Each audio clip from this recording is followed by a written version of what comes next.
नमस्कार, मैं अंजलि मिश्रा। स्वागत है आपका हमारे चैनल में। सुप्रीम कोर्ट द्वारा एक टिप्पणी की गई थी जब उन्होंने ये कहा था कि जब बड़े पद पर विराजमान व्यक्ति जो है उन्हें किसी भी तरीके की कोई भी टिप्पणी अदालत से जुड़ी नहीं करनी चाहिए, क्योंकि इसका असर जो है खराब तरीके से पड़ता है। लेकिन आपको बता दें कि अब सुप्रीम कोर्ट और कॉलेजियस सिस्टम को लेकर उपराष्ट्रपति और लोकसभा अध्यक्ष ने काफी कड़े शब्दों में और कई सारी बातें कही हैं। उन्होंने सीधा कहा है कि अदालतों को मर्यादा का पालन करना चाहिए। उपराष्ट्रपति जगदीप धनखड़ की बात करें तो उन्होंने कहा कि न्यायपालिका को हद में रहने की जरूरत है, दूसरों के क्षेत्र अधिकार में दखल नहीं देना चाहिए उन्हें।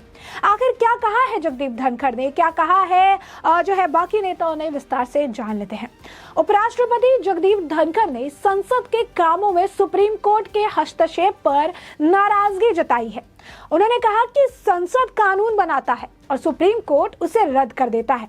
क्या संसद द्वारा बनाया गया कानून तभी कानून होगा जब उस पर कोर्ट की मुहर लगेगी? वह जयपुर में देश भर के विधानसभा स्पीकर के राष्ट्रीय सम्मेलन में बोल रहे थे।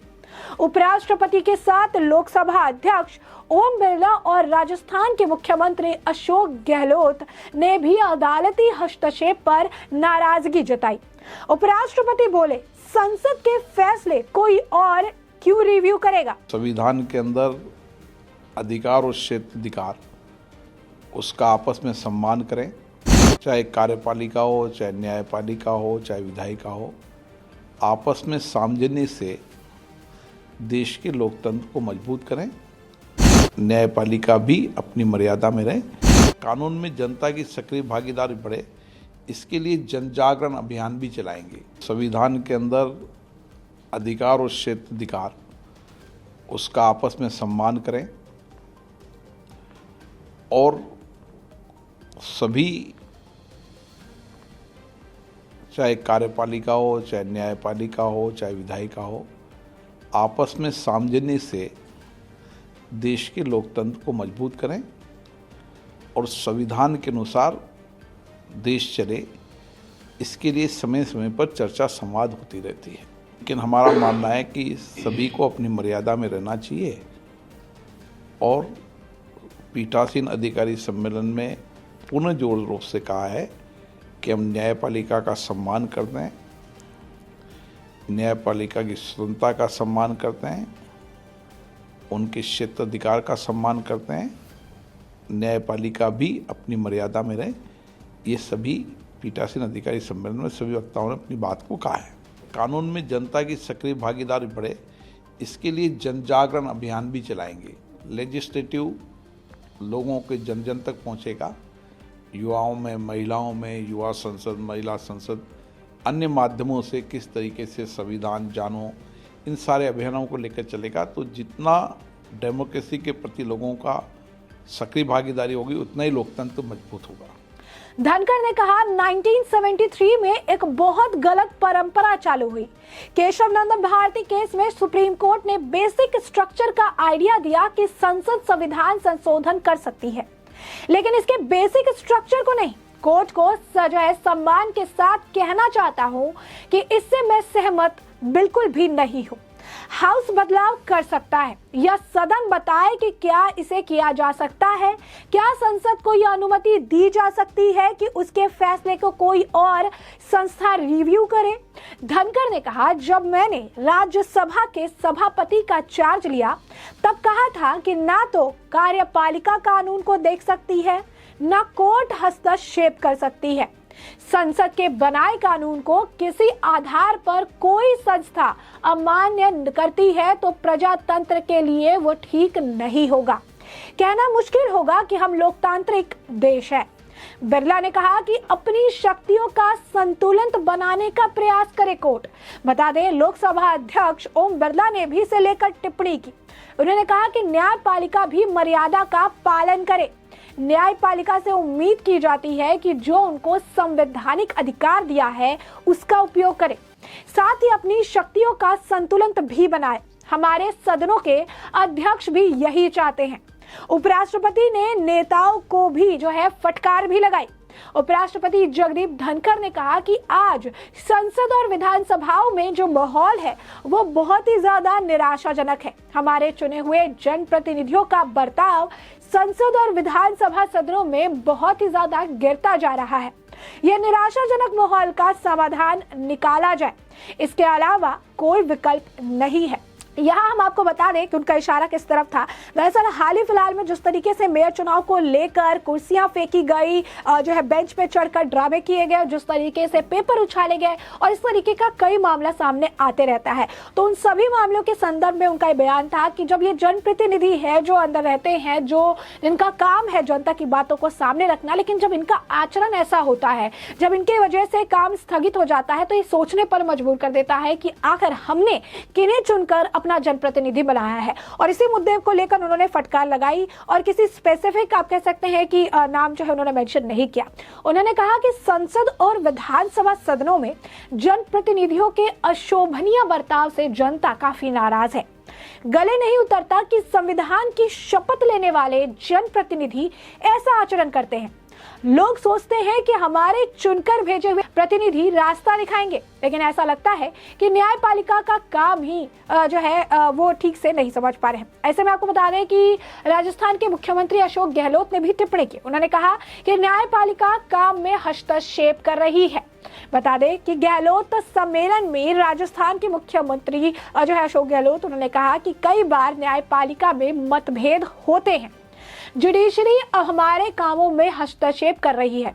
इंदिरा गांधी ने प्रीवी पर्स खत्म कर दिए थे, इसे जुडिशरी ने रद्द कर दिया था।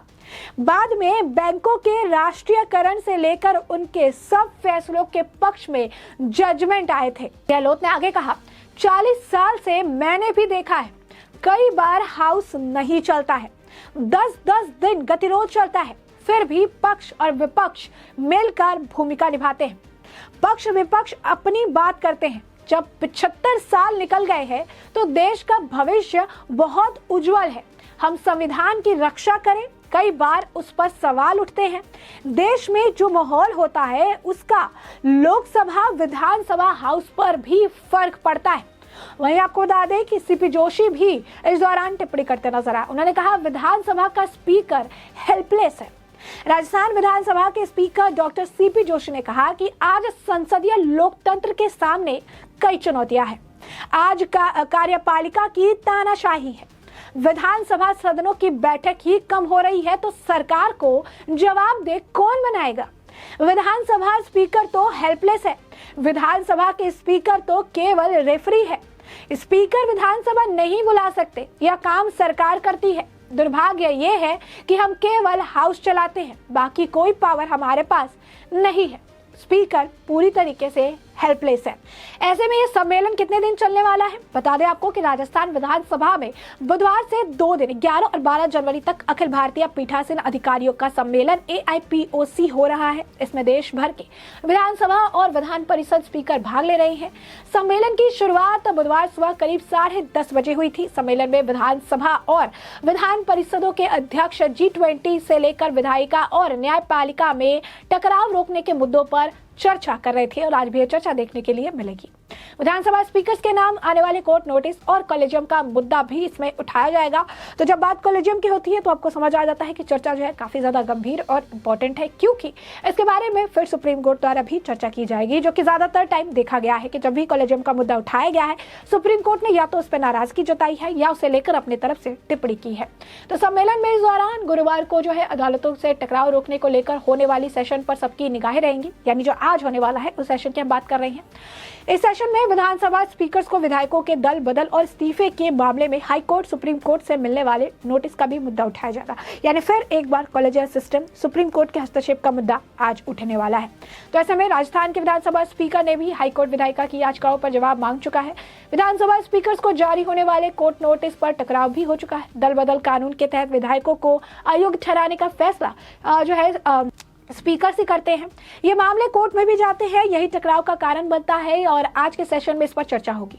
कॉलेजियम के जजों के चयन का सिस्टम बदलने पर भी चर्चा होगी। यहाँ पर आपको ध्यान देने वाली बात यह है कि जब ये बात की जाती है कि कॉलेजियम सिस्टम में जो है जजों को बदलने को लेकर भी जो है चर्चा होगी। बता दें हाल ही फिलहाल में एक लिस्ट भेजी गई थी। इस लिस्ट में उन जो है नियुक्तियों के लिए जजेस का नाम था जिनको आगे ये बढ़ाना चाहते थे, लेकिन कुछ महीने पहले ही कानून मंत्री द्वारा इसे रिव्यू करके वापस भेज दिया गया था क्योंकि उसमें ऐसे कई सारे नाम थे जिन्हें वो आगे नहीं फॉरवर्ड करना चाहते थे, लेकिन कोर्ट द्वारा वापस से इसे भेजा गया था, जिसके बाद कानून मंत्री किरण रिजिजू द्वारा टिप्पणी भी की गई थी और ये कहा गया था कि हमारा काम सिर्फ साइन करना नहीं है या अप्रूवल देना नहीं है। अगर हम किसी चीज को डिनाई करते हैं और उसे भेजा जाता है, वापस से उसे भेजने का मतलब क्या है, हमारे ऊपर क्या प्रेशर बनाया जा रहा है और इस तरीके से काम नहीं चलता है। तो उस दिन से ही किरण रिजिजू के बयान से ही कॉलेजियम सिस्टम का मुद्दा उठा और ये टकराव देखने के लिए मिले और लगातार अब आप देख सकते हैं इस मुद्दे पर खुलकर अब बात हो रही है और इस पर टिप्पणी भी की जा रही है।